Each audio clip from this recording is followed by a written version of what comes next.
ഇടവേളകളില്ലാതെ ലോകത്തിന്റെ അതിരുകളോളം സ്നേഹത്തിന്റെ സന്ദേശം അറിയിച്ച ഒരു വ്യക്തി തന്റെ ജീവിതയാത്ര അവസാനിക്കുമ്പോൾ അത് എവിടെ അവസാനിക്കണമെന്ന് നേരത്തെ തീരുമാനിച്ചുറപ്പിക്കുകയായി.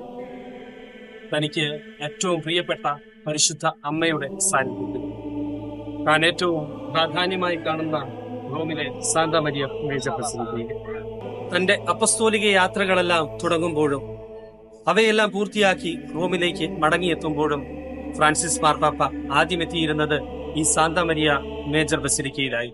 സാലൂസ് പോപ്പൊളി റൊമാനി എന്ന പരിശുദ്ധ അമ്മയുടെ ചരിത്ര പ്രസിദ്ധമായ ഐക്കൺ കുടികൊള്ളുന്ന കപ്പേളയിൽ തന്റെ കാൽമുട്ടുകൾ പതിപ്പിച്ചുകൊണ്ട് അദ്ദേഹം തന്റെ യാത്രകളെല്ലാം ദൈവഹിതത്തിനായി സമർപ്പിച്ചു.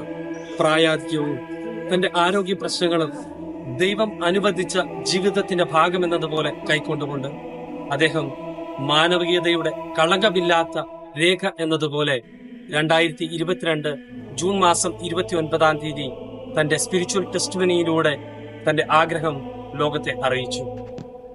ആഗോള കത്തോലിക്ക സഭയുടെ കനിവിൻ്റെ മുഖമായിരുന്നു ഫ്രാൻസിസ് മാർപ്പാപ്പ. സമൂഹത്തിൽ വേദന അനുഭവിക്കുന്നവരെയും ഒറ്റപ്പെട്ടവരെയും മാറ്റി നിർത്തപ്പെട്ടവരെയും ചേർത്തു നിർത്തിക്കൊണ്ട് സഭ കരുണയുള്ള അമ്മയാണ് എന്ന് ഫ്രാൻസിസ് മാർപ്പാപ്പ പഠിപ്പിച്ചു. മാർപ്പാപ്പ ആയ ശേഷം 100-ലധികം തവണ ഈ കപ്പേള സന്ദർശിച്ച അദ്ദേഹം ഓരോ സന്ദർശനവും തൻ്റെ പേപ്പൽ ഭരണത്തിൻ്റെ ആധികാരികതയും ദൈവിക ബന്ധത്തിൻ്റെ ആഴവും പുറത്തെടുത്ത മുഹൂർത്തങ്ങളായിരുന്നു. 1903 ലയോ 13 മാർപ്പാപ്പായെ വിശുദ്ധ ജോൺ ലാറ്ററൻ ദേവാലയത്തിൽ കബറടക്കിയതിനു ശേഷം വിശുദ്ധ കത്തോലിക്കാ സഭയിലുണ്ടായ അനൗദ്യോഗിക സമ്പ്രദായമാണ് വത്തിക്കാനിലെ സെന്റ് പീറ്റേഴ്സ് ബസിലിക്കയുടെ കീഴിലുള്ള ഗ്രോട്ടോയിൽ അല്ലെങ്കിൽ ക്രിപ്തയിൽ മാർപ്പാപ്പമാരെ സംസ്കരിക്കുക എന്നുള്ളത്. മാർപ്പാപ്പ ആയ ശേഷം 100-ലധികം തവണ ഈ ദേവാലയം സന്ദർശിച്ച പാപ്പ തന്റെ പേപ്പൽ ഭരണത്തിന്റെ ആധികാരികതയും ദൈവിക ബന്ധത്തിന്റെ ആഴവും വെളിപ്പെടുത്തുകയായിരുന്നു. ആദ്യ നൂറ്റാണ്ടുകളിൽ മാർപ്പാപ്പമാരെ സംസ്കരിച്ചിരുന്നത് റോമിന് പുറത്തുള്ള കിടങ്ങുകൾ അല്ലെങ്കിൽ ക്യാറ്റക്കുമുകൾ എന്ന് അറിയപ്പെടുന്ന സ്ഥലത്തായിരുന്നു. കാരണം ആ കാലഘട്ടത്തിൽ കത്തോലിക്ക സഭയ്ക്ക് റോമിൽ മതസ്വാതന്ത്ര്യം ഉണ്ടായിരുന്നില്ല.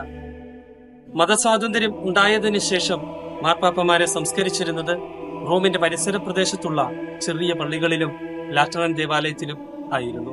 ഇടക്കാലത്ത് രാഷ്ട്രീയ കാരണങ്ങളാൽ മാർപ്പാപ്പമാരുടെ വസതി ഫ്രാൻസിലേക്ക് മാറ്റപ്പെടുകയും അവിടെ അടക്കം ചെയ്യപ്പെട്ട മാർപ്പാപ്പമാരും ഉണ്ടായിട്ടുണ്ട്. ഫ്രാൻസിസ് മാർപ്പാപ്പായുടെ മൃതസംസ്കാരം അതിന് മാറ്റം വരുത്തുന്നത് ഒരു സമ്പ്രദായ ഭംഗമല്ല, മറിച്ച് തന്റെ ജീവിതത്തിൽ ആധ്യാത്മികതയ്ക്ക് എത്രമാത്രം സ്ഥാനം നൽകി എന്നുള്ളത് അദ്ദേഹം തെളിയിക്കുന്ന ഒരു ഉത്തമ ഉദാഹരണമാണ്. ലയോ 13 മാർപ്പാപ്പായെ റോമിലെ ലാറ്ററൻ ദേവാലയത്തിൽ കബറടക്കിയതിനു ശേഷം 21-ാം നൂറ്റാണ്ടിന്റെ ആരംഭം മുതൽ കത്തോലിക്ക സഭയിൽ നിലനിന്നിരുന്ന ഒരു സമ്പ്രദായമായിരുന്നു മാർപ്പാപ്പമാരെ സെന്റ് പീറ്റേഴ്സ് ബസിലിക്കയുടെ അടിയിലുള്ള ക്രിപ്തയിൽ അല്ലെങ്കിൽ ഗ്രോട്ടോയിൽ സംസ്കരിക്കുക എന്നുള്ളത്. സാന്താ മരിയ മേജർ ബസിലിക്കയിൽ പാപ്പാമാരെ അടക്കം ചെയ്തതിൻ്റെ ചരിത്രം 21-ാം നൂറ്റാണ്ടിലേക്ക് എത്തുമ്പോൾ പുനർജീവിക്കുകയാണ്.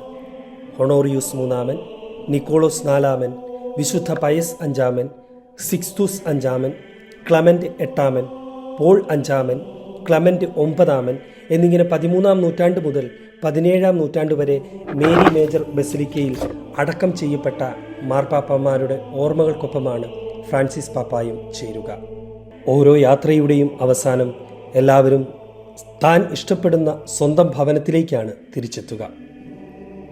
ഫ്രാൻസിസ് മാർപ്പാപ്പായും സ്വന്തം ആത്മീയ വീട്ടിലേക്കാണ് ഇനി വിശ്രമിക്കാൻ എത്തുന്നത്. അവിടെയാണ് അദ്ദേഹം നിലനിൽക്കുന്നത്.